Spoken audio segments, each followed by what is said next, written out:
Exam season. The most shitty time of the year. Here's how to get through it. It's exam season. Studying really sucks. So let's just do it, okay? Let's do it and get it out of the way. Do it well. Tip number 1. Rearrange your working space. That's really important, especially right now with COVID. We can't go to the libraries as much as we used to or at all. So having a nice workspace that is secluded, calm, quiet, and that you can get in the zone is really important. For that, the number one thing I would just say is if you're going to do it in your bedroom, for instance, I have a study space in my bedroom. It's kind of like in the corner off of my sleeping space because I don't want to like be mixing sleep and relax to being on top of my shit and like being a bad bitch. Those two things do not work together. What I would say for that is that if you can just like make yourself a little space where you really shut off everything exterior, it's just going to be really great. A way to divide the space, if you don't have like a really big room or something, I would say is have a carpet. I know it can sound kind of weird, but the carpet kind of serves as like a tracing out of the actual study space and get a routine going around that. So for instance, when you're going to go study, I would say you should pick a time during the day where you don't have anything else to do, which becomes your allotted study time. So your brain kind of like gets ready to go into study mode at that time every day. 1, 2, you can get a candle, a scent that will put you in the study mode, and only light it when you are studying, reading, or something like that, because that's going to help you get into your study vibe.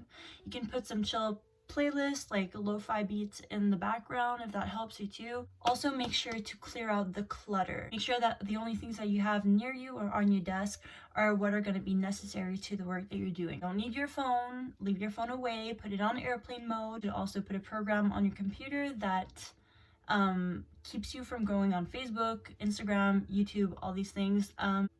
Oh yeah, it's called self-control, and you just put down the URLs or HTTPs of the sites you don't want to go on or you want to keep yourself from going on, the amount of time you want to keep yourself from going on them, and it blocks them so you can't go. And keep your phone away. Just keep it away from you. Number 2, plan out your study sessions. So what exactly do I mean by planning out your study sessions? Essentially what I mean is taking your agenda, or if you have an agenda on your computer, put in the dates of all your exams, and from there you'll want to identify whether that exam requires a lot of by heart material or if it has to do with more comprehension stuff. A comprehension exam with a lot of logic, let's say mathematics, that's something that you'll want to study in a different way than you would something that's entirely by heart. So for something that's a bit more theoretical and by heart stuff, you'll want to be looking first at how much of it you have to do and what type of questions are going to be asked. So if it's a multiple choice question exam, then I would just recommend like keeping at least 3 days before the exam where you give yourself 5 hours to go over all the types of material that you have. So if you have a bunch of PowerPoints, then you'll want to take all the notes down, jot them down, write them. For instance, you just make a sheet like this where you try to summarize, for instance, one PowerPoint which would have like 30 slides in 1 page. And you'll do that for all your PowerPoints. And then you'll just use the 3 days to revise the entire PowerPoints. If you have to rewatch the capsules, if they're online of your class, do that. Do the exercises if you find them online. Yada yada yada. If there's a practice exam, practice quiz questions, you want to do those too.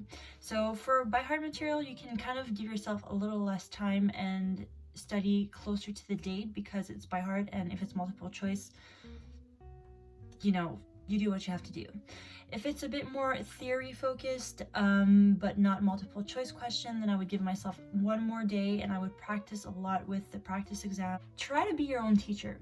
So anticipate the kind of questions that you imagine would come up during an exam. So little people take the time to like put themselves in the shoes of the examinators, but if you do that, you'll be, you know, ready for that kind of logic. And also if you practice answering those questions, it'll help you just to answer quicker when you're doing the exam. And if ever you actually come up with a good question and you're not sure of the answer, go and reach out to a TA or your professor and ask them the answer to that question that you came up with. So that'll help you too. And also, if your teacher likes you, he'll probably indicate to you if that question is actually important or relevant. So that's another one. You have to be on top of the game from at least the second class. You know, just do your exercises, stay on top of it.